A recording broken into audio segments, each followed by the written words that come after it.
Hi, and welcome to another episode of Twisted Talks. I'm Tanya. I'm Josh. And today it is Josh's turn to tell us a very twisted story. Indeed. So... Indeed, it's my turn, it is, but indeed it's twisted. I'm fairly familiar with this story. I haven't heard anything about it in a while because it would have been, I think, probably Eleanor Neal or Bailey Sarian when they put a video out. I can't remember watched it. who I heard it off of. I could have listened to it on Red Handed, and I've probably listened to this case a few times. Yeah, probably. To be fair, a lot of people cover it, and we're joining the bandwagon. Yeah, so I think I'll be fairly familiar with a lot of it. She's going to be well versed, same. Well versed in this creepy motherfucker. So, do you want to take it away? Yes, okay. So, this week, I will be covering the case of... Also, I would like to apologise in advance for my pronunciations of names in this case. Armin, I don't know whether it's Meiwes or Meiwes, because I know W's in German can be V's. Well, no, they're not, but they can be pronounced like... Yeah, I think it is Meiwes. I feel like anytime I've heard it, it's been Armin that, Meiwes. so I'm going to stick with that. But for most of it, I use his first name to refer to him anyway. Yeah. Imagine we're both wrong and it's mice. That is possible. You wouldn't know. But anyway, you'll get the gist. He was also known as the Rotenburg Cannibal, or, again, pronunciation, Der Metzgermeister, meaning the master butcher. So that was German. Der Metzgermeister. Yes. I'm probably not saying it aggressively enough, but... Der Metzgermeister. Yeah, let's go with that. I don't know why I did that. But anyway, trigger warning, obviously, for cannibalism, and given the nature of the case, some people may find some of the information graphic. I don't think there's anything, like, extremely graphic in it, but, you know, everyone's different. Everyone finds different things to be considered graphic, so just kind of, if you do continue to watch and you think that might be something that is not ideal for you, just keep an ear out and make sure to be prepared to turn it off if anything does seem a bit much for you. So proceed with caution. Which is nearly basically should be the name of the podcast at this point. Yeah. Twisted Talks, proceed with caution. But anyway, so Armin was born on the 1st of December 1961 in Essen, Germany. What is that? Hello, Saggy. Ooh. He's a Sagittarius. Each of the 43 rooms in Armin's family home. Oh. That's standard, you know. Which was a half-timbered mansion, had its own name. This gets me. I'm like, it was really rocky from the start. Every room had its own name that his mother had given them, all beautifully named, with names such as, you know, one room Morning Dew, another one called Sunlight, and other names that were like reminiscent of the countryside that surrounded the home. Okay. And then after all these lovely, cheerily named rooms, at the end of a dim hallway, an engraved brass plaque on Armin's room that read Child's Room. Lovely, so beautiful. Imagine so not artistic. to even put your child's name on the door, or to give it a beautiful name like every other room in the house. Literally, Child's Room. I bet she named all of those rooms before she had ever even entertained the possibility of having a child. And then when she thought, I'll probably have a child someday, she just, you know what? I'm going to call this one Child's Room. I'm just like... Not even Armin's room. Give it a name. Give it, like, fucking, I don't know, Blooming Lotus. The imagery of that relates, I feel like, you know, it opens, it bloomed, this is my bedroom. Something comes out. This is my bedroom, Blooming Lotus. So, it is said that Armin had a lonely childhood, and when he was only 8 years old, his father left the family, leaving his mother to raise him alone. And it is reported that his mother had a domineering personality. There's a lot of domineering personalities last week and this week. Yeah. Well, most weeks, I guess, my really. My case has a domineering personality too. Lots of dominance. Yeah. And so, yeah. Armin would read the story of Hansel and Gretel as a child, and he was fascinated by the cannibalistic witch in it. Oh, okay. So, we're starting young on that one. I see. The ideas are brewing. You know, I think we've all heard the tale of Hansel and Gretel as children. But I think most of us were focused on the house made of sweets and candy. Same. Than we were on the fact that the witch actually ate them or tried to eat them. Exactly. I was more so like, oh my god, a candy house. Armin... Nice one. Armin was built different. His brain was structured. Yeah, but different. I'm really wondering, and I'll mention it more later at the end, I suppose, when we're doing our like little back and forth about it. But like, I'm really like the psychology behind it. I'm like, what the fuck? Yeah. I'm like, what was the trigger? I'm like, was it the dad? Was it not? I don't know. But anyway. At a very young age, he conjured himself an imaginary brother who he called Frank. Okay. Armin would vent his thoughts to this imaginary brother. Well, Frank, always there to listen. You know, I guess talking to the wall. In his teenage years, Armin had fantasized about eating his friends so that they would always be a part of him. My thoughts on that little nugget of information is that it screams abandonment issues from his father leaving when he was so young. And I never thought I'd have to say this about anything other than animals, but Armin, friends, not food. Like... Armin, they're your friends. Armin, we don't bite our friends. They are friends, not food. That makes me wonder. I'm like, I wonder, do any of, like, when we were all younger and there were certain children that like to bite, like, as in not children, as in, like, I'm on about, like, when we were, like, at least 10 and there were still people biting each other. And I'm like, this was before it was a hickey thing. It was just aggression. And I'm like, I wonder now, where are they in life now? Do they have cannibalistic tendencies? Are they in jail? Well, I will say, biting with children of any age can just be them releasing aggression. It makes sense to me when it's like, you know, like, let's say 0, obviously, to, I don't know, 8 or 9. But when you pass that point, I'm like, why are you still doing it? Yeah. Like, is it normal after that point? I'm assuming the developmental stage is over by then. Right, so, like, I would have been friends with, like, the quirky girls in school, like the little emo girls, you know, because I was a little emo myself. And, just an emo girl. But... like, we had one girl in particular, I'm not going to say her name, we'll call her... Girl A. Girl A, yeah. So Girl A, like, she wanted to be quirky, she wanted to be like the girl, like the pick-me girl, almost, like not wanting to be like other girls, not wanting to be seen like other girls. Yeah, pick me, choose me, love me. But Girl A, she would like I remember we had an intense argument one day because... I always had like quite a varied taste in music. Like I wasn't fluctuates. Like I wasn't just set on my rock, my classical rock, my she had range. Music. You know, I had some range. And Paul Potts on the weekend. She basically got thick with me. Like she got full on thick with me inside in the classroom because I was singing a Taylor Swift song. Was this primary or secondary? This was secondary school. This was like first year, Josh. So like as you know, I was an intense Taylor Swift fan from the age of like 12 to 14, 15. We love Taylor Swift. She's still blasting out bangers. Oh, I love Taylor Swift. But I was singing, remember I was obsessed with Love Story, so I was singing. Yeah, because you used to do the like singing. Yeah, like properly all the time, shows like the shows and stuff. Yeah, well, we say shows, like it was like talent shows and things like, in school. Yeah, like school shows. But so I was singing Love Story or something in the classroom. I'm sure it was Love Story, and she like came up to me. She got really thick with me, and girl, like, why are you so triggered? She tried to like fucking slap me and everything, but like she was one of those girls that would like bite her friends as a way to be seen as quirky. Like it wasn't out of aggression, it wasn't out of like anything other than weirdness, and that she thought it would make her seem quirky and not like other girls and this, that and the other. Like she was just a bit of a strange fish. Good old Girl A.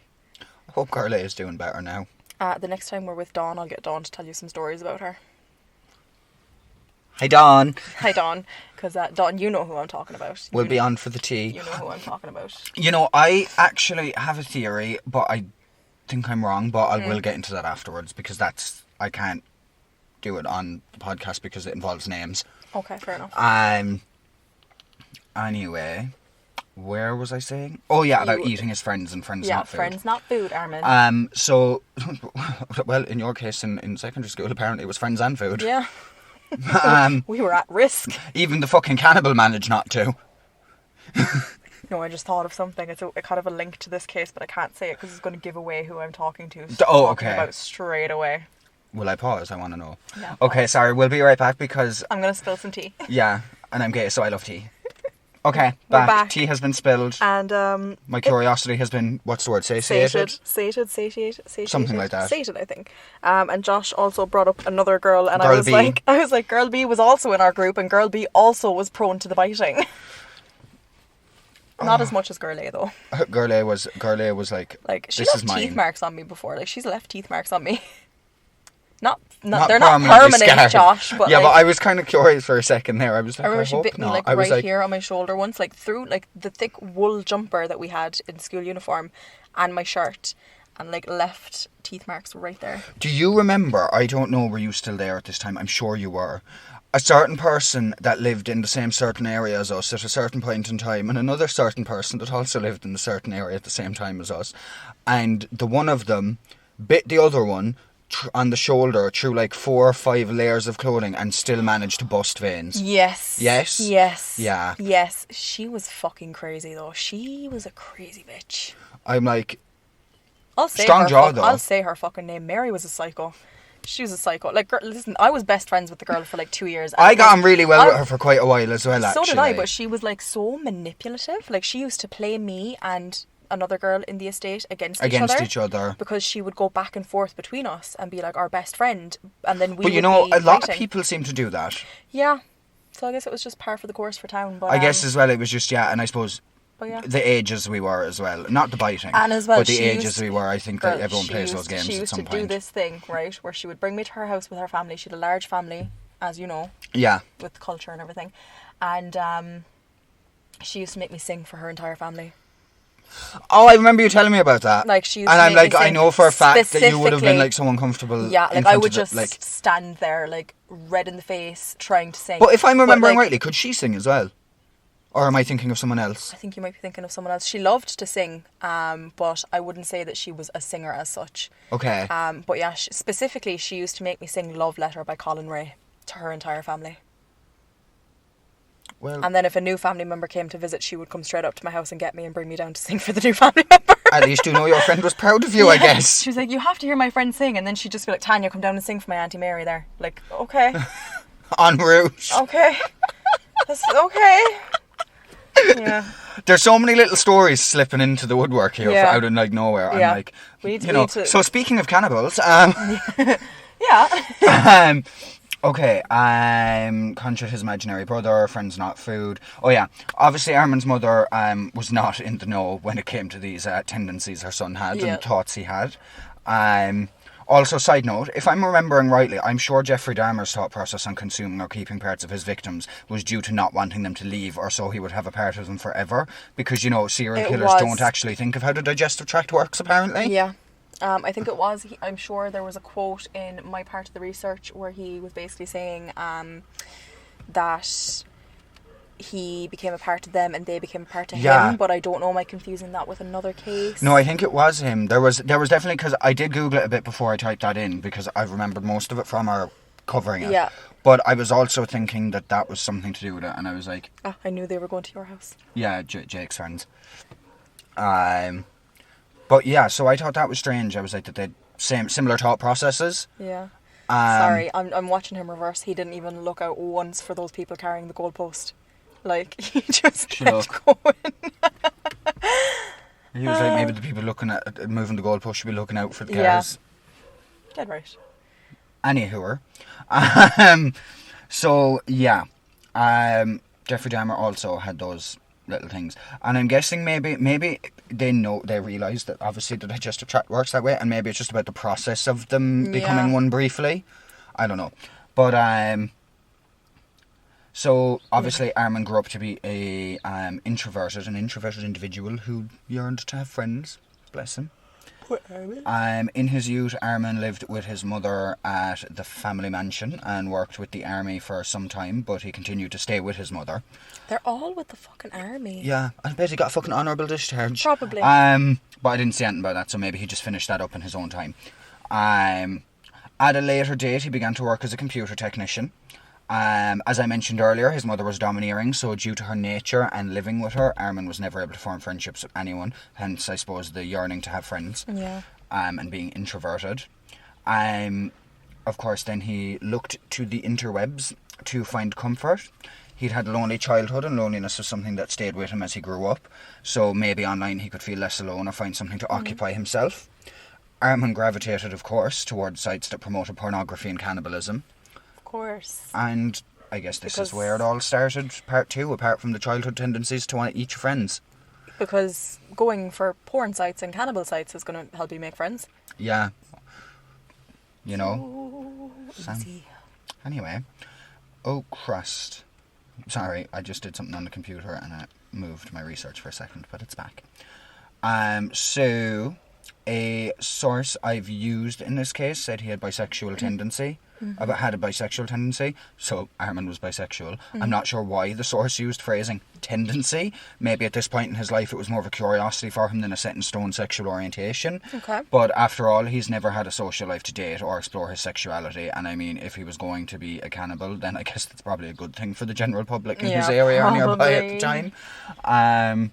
So good job, Mom, on that one, I guess, even though it's really not a good thing at the same time. You raised a good one, hun. You kept him indoors, away from the people he could harm. Armin had gay relations with numerous army colleagues. Ooh. Probably the only motivation I'd ever have for joining the army. And he made numerous visits to prostitutes also. I don't know whether they were male, female or both, but again, bisexual, so it could have been both. So, in September of 1999, Armin's mother died. Sad face. Leaving Armin alone. So sincere. So sincere, Josh. Sorry. I just know what's wrong with me lately. Lads, what's it on cars swinging into my driveway? Say, why is it that's the neighbours. It's because there's no cars in your driveway right now. Yeah, it's just convenient. So, as I said, his mother died in September of 1999, leaving Armin alone in the family home. Which is sad. Which is sad, just yes. To clarify, sad despite face. Josh's sarcasm. Well, it wasn't really sarcasm. It was just sounded... kind of like, it felt like additional input. Okay, I'm trying to extend the time of the fucking research. I'll be honest. Leave me alone. As that isn't apparent because I'm totally not talking slower than I normally talk. Yeah. But what I did say it to you inside, I was like, I feel like I need to start talking slower, not even for length, but for international listeners. Yeah, I think I do tend to forget that it's not just Irish and English speaking listeners that we have. And there's even times when I'm in England that English people don't understand me because I talk so fast. Yeah. But I think I've slowed down a bit in the last few years compared to what I used to be. Oh yeah, no, Josh, we used to be like fucking motor mouths. Motor mouths. I do not know how literally anyone understood us. It was like ever. Yeah. And especially like when you're any bit nervous, it's like the words just come out so fast. And then I find, especially at work, and in my first few like weeks or months at work, because I was suffering with like the fatigue from the glandular fever and everything. She was a bitch to you. She was. The glandular fever abused me. Yeah. Severely, but like words would just fall out of my mouth without my brain having any input. And like it was fine because obviously like What did he forget? Or is he even in the vehicle? But yeah, fucking just words would fall out of my mouth, and then I'd be at home that night and I'd be like, that was a bit more than I meant to tell them, but look, yeah, it's fine. Like anxiously oversharing, nervous or even like oversharing. On the podcast, I've often like there was a time where I was on the podcast and I said something about my eating disorders, and like 2 hours later I was at home and I was like, why did I say that? Was that last week? Why did I say that? No, that was like a couple of months ago, but it did play on my mind a bit last week. I remember I and said it to same you. Because I was like, oh my god, I can't believe I laughed at that point in time that I laughed at last week. I was like, that was really not appropriate. But I was like, I wasn't laughing because I found it funny. You were just I was just extremely like wound up, and then I was overthinking the fact that I mentioned my medications and stuff, and I was like, I don't think that's the first time I've done that though, so why overthink it now? Sometimes I'm just like, I need to stop oversharing on the podcast, but like I can't help it, okay? It just slips out. I feel like I'm in a room having a conversation with just friends. It doesn't bother me that there's a microphone there. I forget that the microphone is there. It's my issue. Like sometimes I'm like, I'm just telling Josh a story and then something slips out, and it's when I get home I'm like, shit, why did I say that? But I'm like, if it was something that slipped out that even I thought was something you wouldn't want shared on the podcast, I would have edited it out and pointed it out straight away. Yeah. And to be fair, I think we both are very open about our mental health and everything. I think I'm just very conscious in the sense that like I'm aware that a lot of people just probably don't want to be listening to my history of mental health issues and whatever. But I'm like, then again, if that's the case, they're on the wrong podcast. Yeah, it's a part of who I am. So Same. Accept it. So, also what I was saying about as well, leaving obviously Armin alone in the family home when his mother passed away. Can I just say it feels extremely weird to refer to a fucking mansion as a home, but anyway, we move. A neighbour of the family had said that Armin was a mother's boy. She was his idol. He was always trying to win her approval, and he spent most of his time looking after her. I mean, you probably were really wanting approval when your room was child's room. Yeah. I feel like it almost sounds like, I'm not saying definitively, but it sounds like it could have been a bit of a cold relationship, or a touch and go, or an up and down. Not a straightforward, happy, healthy mother-son relationship anyway, I don't think. I getcha.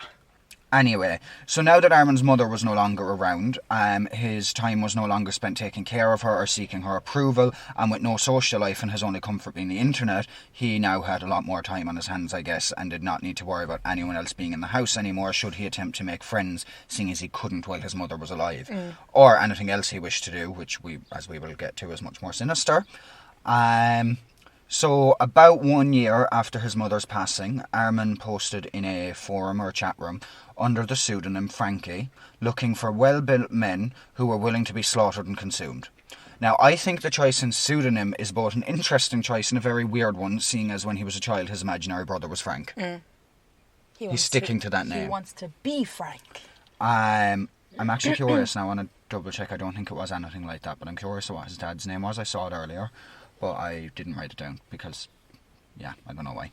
But obviously many people on these chat rooms and forums replied to his post, but later, of course, backed out because I guess they didn't really want to be slaughtered. Maybe they just got their kicks by talking about it. So Armin was also not forcing anyone to do anything against their will. I guess he wanted whoever he would meet to want it. Maybe it being consensual was part of the turn-on for him.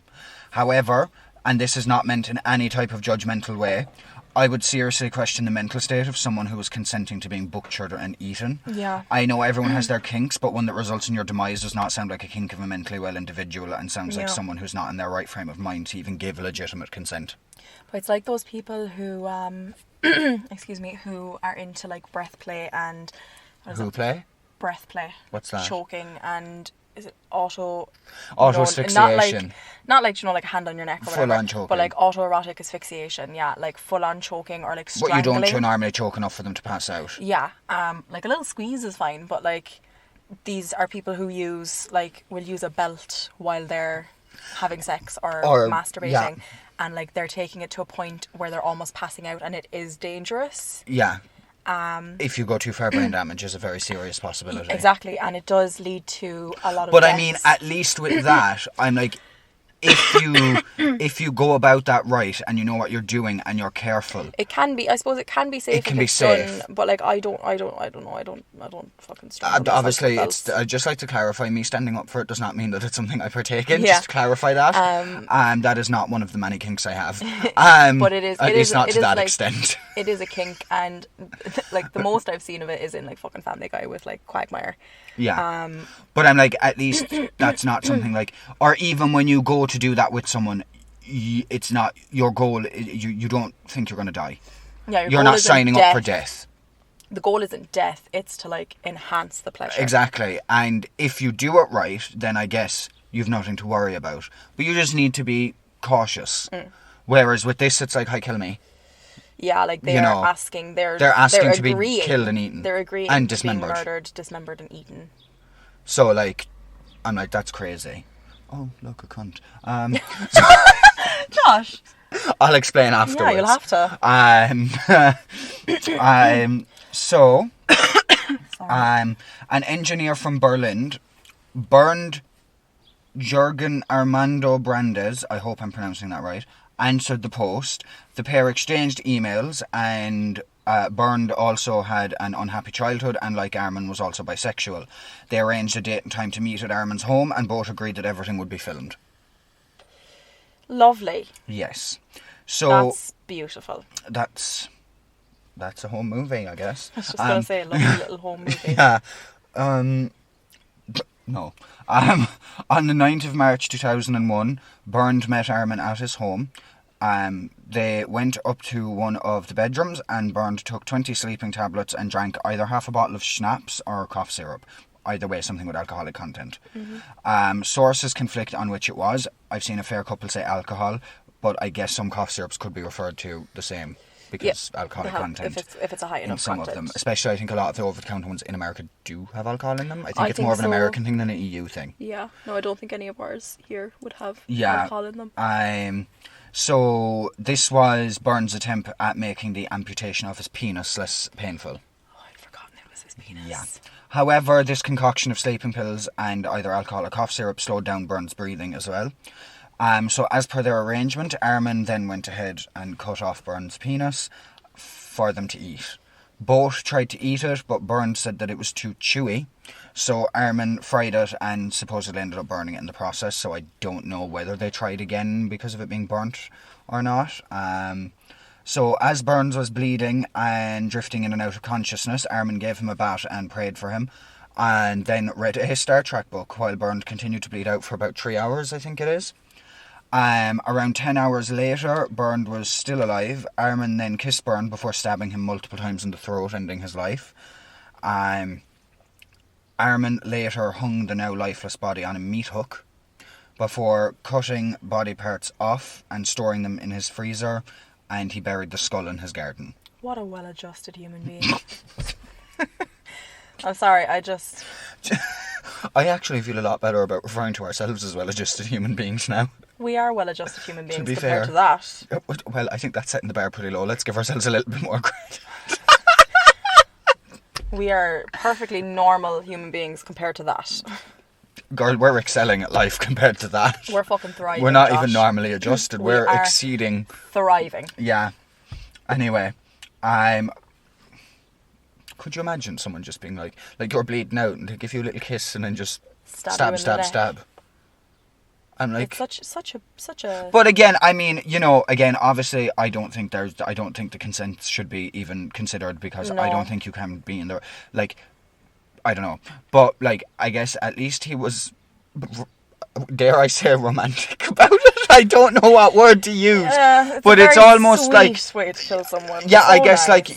like to kiss them before doing it. I mean, like in his mind, it was probably romantic. Yeah, I mean, I guess I don't know if he was actually religious or not, but to pray, I guess, pray for him for him to get to the other side. I mean, like, I don't know, I don't get it. I mean, it's very confusing to me, the whole thing. I don't know what to make of it at all, apart from the fact that it's all crazy to do it, to consent to it. The whole concept really is. I have lots of thoughts, but nothing that I can articulate. Yeah. Yeah, same. I think that's why that was a lot of babble, really, there, Yeah. to be honest. That's why I've been sat here like this. Just like making a weird face, yeah. So yeah. Over the course of the next 10 months, Armin had consumed around 20 kilograms of human flesh. Ew. Yeah. Ew.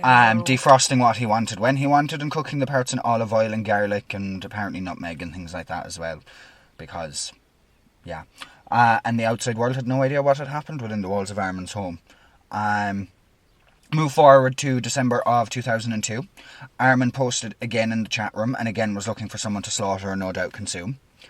Did I say 2002? Yeah? Mm-hmm. Okay, good. 2002. This post was seen by a student who contacted the authorities. As everyone should have in the first place.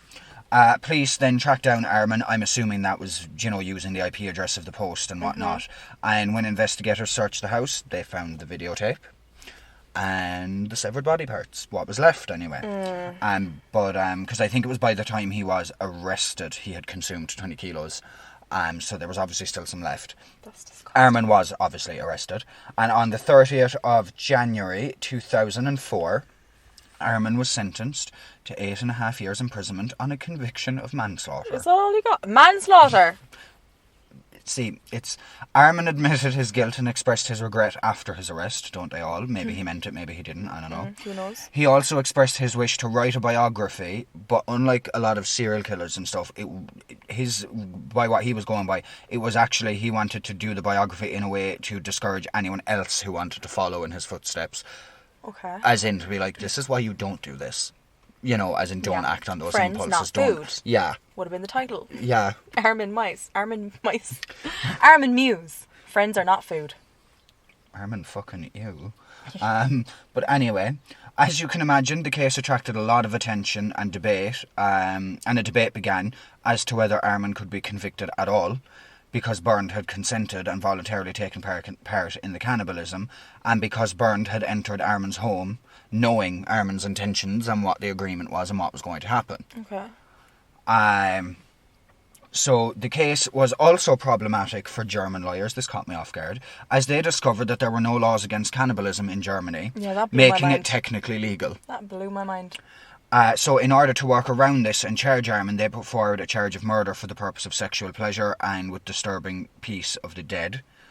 At the trial, sections of the video showing key moments of the crime were shown to the court.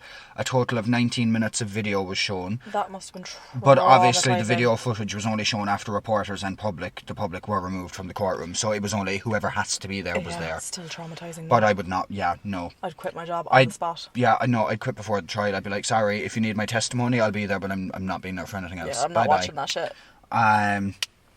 Like, I don't know how people in that line of work can do that. I'm like, fair dues for having that mental stability Like I hope they must have a good therapist. Yeah, I was just going to say they probably have to go to therapy after something like that.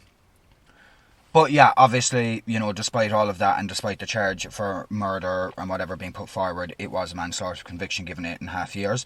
But just over a year later, after the trial, in April of 2005, a German court ordered a retrial after prosecutors had appealed Armin's sentence, saying that it was too lenient. Dead right. Yep. The prosecutors believed that he should have been convicted of murder and given a life sentence, and I'm assuming obviously the court was inclined to agree in order to order a retrial. So, on the 12th of Janvier... I don't know why I'm speaking French in a German case, but anyway. I don't know how to say it in German. I can't remember either. I used to know, but I don't know now. So, on the 12th of January 2006, the retrial began. Prosecutors questioned the reasoning for Bernd's killing, saying that it had been a way for Armin to satisfy his sexual desires as opposed to Armin just obliging Bernd's request, which I mean, duh. Armin literally posted on a chat room or forum. Oh yeah, Januar or Janner. Janner? I think it's pronounced... Janner. Yeah. Januar. That sounds French. Januar. But anyway, it's German. So cute. Diana. Oh yeah, okay. Which, I mean, obviously, because Armin literally posted on a chat room or forum wanting to slaughter and eat him. He was open about that. So, like, obviously it wasn't just to oblige Bernd's request. Yeah. Bernd was just a willing recipient. Or willing victim. Participant, that's the word. Yeah, he's not the recipient of an award, Josh. No. So I'm like, I don't see why that wasn't, like, was that not mentioned in the first trial? Because I'm like, that was clear as day from the post. Yeah. Whether they had access to the first post or only the second post, it was still clear as day no matter which one they used. They surely had access to the first post as well. Surely they would have found it eventually. No, nothing's ever gone. It can be found. Yeah. Anyway. So the prosecutors also pointed out that Bernd was not capable of making any decisions on the evening the events took place due to him having consumed significant amounts of alcohol and drugs to numb the pain of his penis being amputated.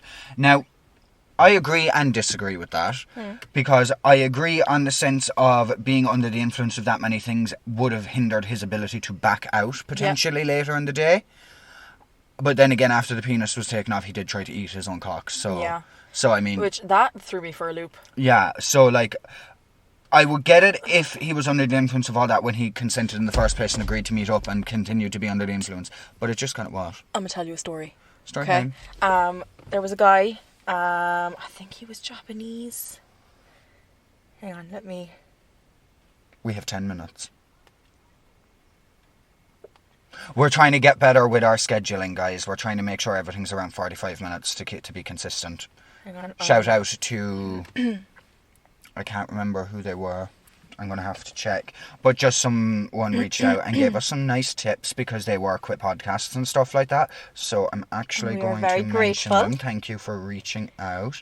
He was Japanese. Mao Sugiyama voluntarily had surgery to have his genitalia removed. And then he served them up for dinner in Tokyo. Right. Okay. And like 5 guests paid around £160 each to eat it. He garnished them with mushrooms. I think it was his testicles. He garnished them with mushrooms and parsley. That is so strange. No, sorry, it was his penis. Yeah. And what doctor was willing to do that? Is that not a criminal case in itself? He voluntarily underwent surgery to have his penis and scrotum removed and then brought them home from the hospital and organised a grim party. For sure. Charged. And the person that gave the tips was Ashley Marie. She's a podcast manager and editor and a social media manager. And her Instagram, for anyone that wants to check it out, is ashleymarie.media. So, shout out to you. Thank you for the tips. Yeah, okay, so that's a common thing apparently, wanting to... At least they went about it He ate his own. the safest way, I guess. But still. But yeah, so I'm like, you know, the fact that, like, obviously I do agree that he may have had an issue if he wanted to back out on him because he was so heavily under the influence of different things. Yeah. But, I mean, and obviously I do still agree the whole situation full stop is wrong and I'm not justifying anything. Yeah. But I'm just saying, I'm kind of like, that's... If I was the defence, I would call that a reach. Yeah.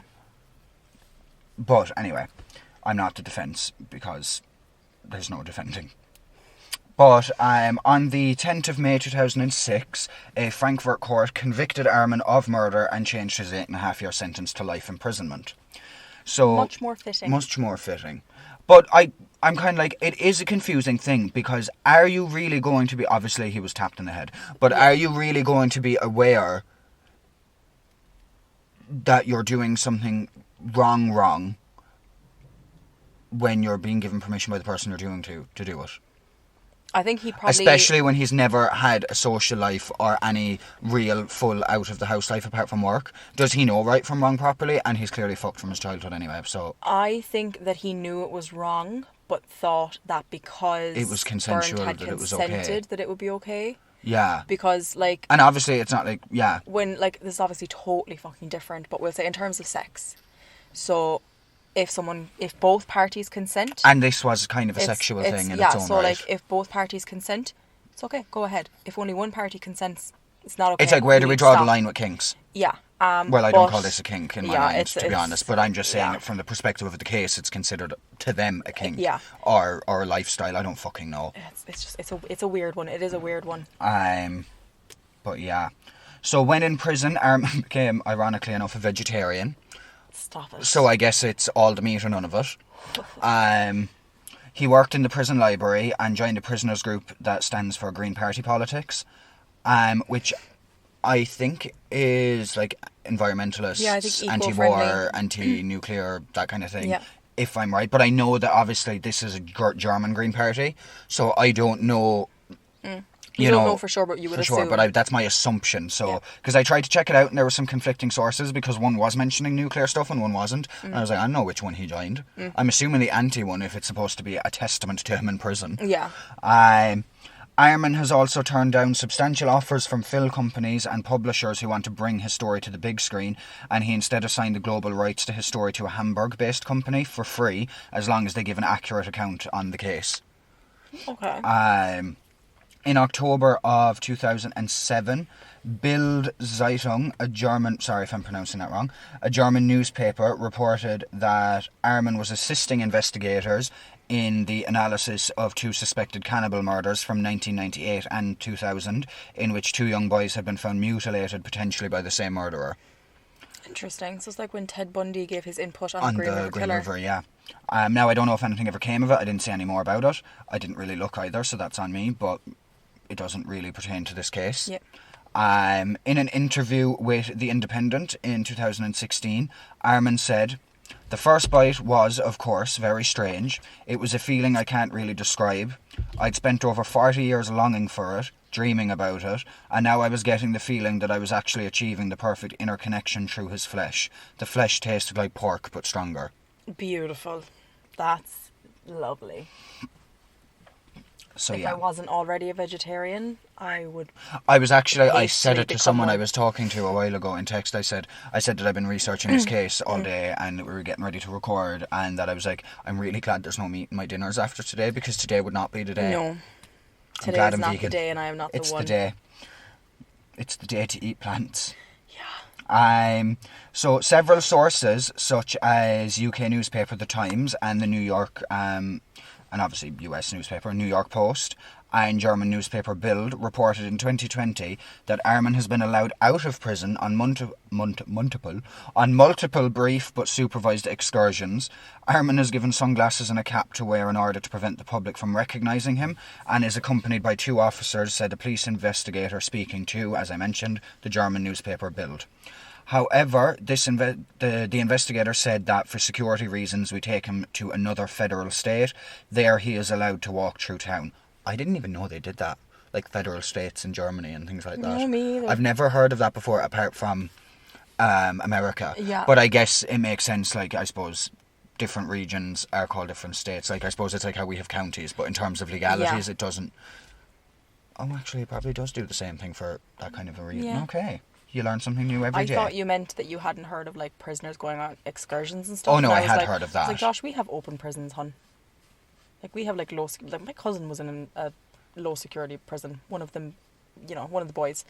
For those of you not aware, I have 3 career criminal cousins. But I can't remember which one of them it was, but one of them was in, like, a low-security prison, and he was allowed to come out on, like, the weekends to visit his kids and things. Yeah. Like, as long as you're behaved during your time Don't inside. think it lasted very long, because he landed himself in trouble again. Love and light.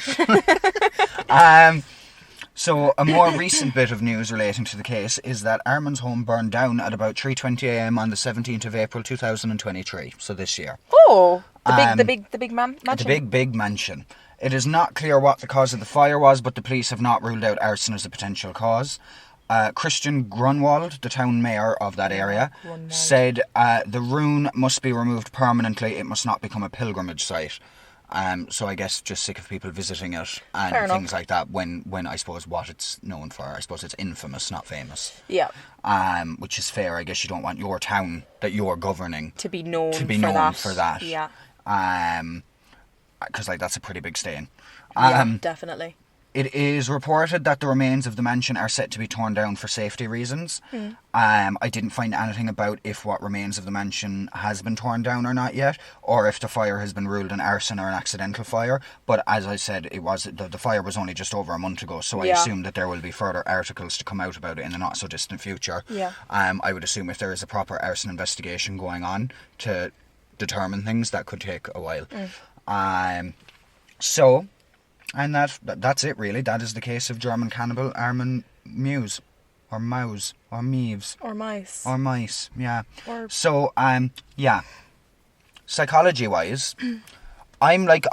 the one thing I'm wondering, I'm like, if his dad didn't leave, would he have turned out to be a cannibal anyway? Because I'm like... Obviously becoming a cannibal and eating people because you don't want them to leave is a very big step to take, when you have but it's still relating to abandonment issues. Do you think that his mother was so domineering and controlling of him because his father left and she didn't want Armin to leave her as well? I mean, it's possible, because I don't know whether she was domineering when the father was around or not. Like, Maybe- could that be maybe why that's he why left? he left. But then again, why would you also cut ties with your child just because of the mother? You can still visit. You know what I mean? You can still make some sort of an I mean, he effort. could have just been one of those dads that just said, fuck this, I'm out. Yeah, potentially. But you know, I'm like, I don't understand this whole thing I can't wrap my head around this whole psychology behind them wanting to be like, eat them, be a part of me, they'll never leave me. Incoming joke. Oh, gosh.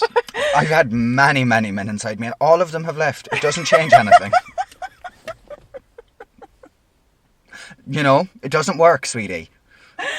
Josh.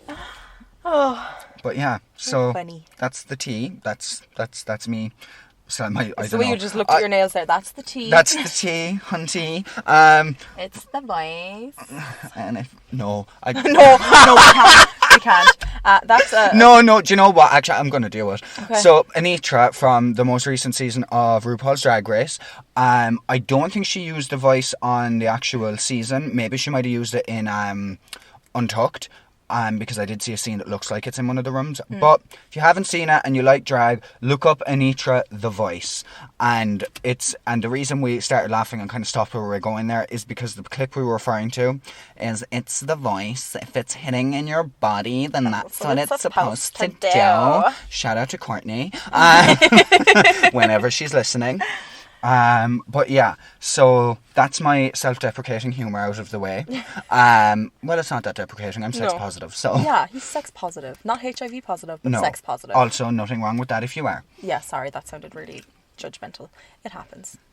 As long as you're not going around knowingly spreading it. That's the thing. Being open and spreading Because I awareness suppose, is like, the key. I feel like the attitude towards HIV has changed a lot in the years. Like, 100%. it's definitely... I think now because, especially with the likes of PrEP. Yeah, and like, you know, it's it is still something that can be passed on if you're not looking after yourself properly. Yeah, but I like, don't think that anyone should be judged because they are HIV positive. No, not at all. Because a lot of the time it's a case of someone has given it to them knowing full well that they have it and just isn't looking after themselves. And then or even there's someone cases where they doesn't didn't know, it. they passed it on, and then they're even more mortified, not alone just Yeah. because they have it, but the guilt that they might feel for passing it on, Yeah. even though they didn't know they had it. Yeah. So, you know, but the stigma has come a long way, but there's still room for yeah. improvement. Yeah, But I definitely, think with PrEP as well, definitely. it's brilliant because, like, I take PrEP. It's one tablet every day. There's another way to take it as well. Yeah. But I just think the one tablet every day is best for me to remember to do it. Yeah. And like it basically really, really, really severely reduces if I'm exposed or have unprotected sex with someone who has it. I still very likely will not get it. Yeah, like, and that's amazing, like, considering that... Like, I know people who've been It's on it something- for like a decade. Yeah, and have never used protection and never got it. You know, it's very and effective. I think, like, I know,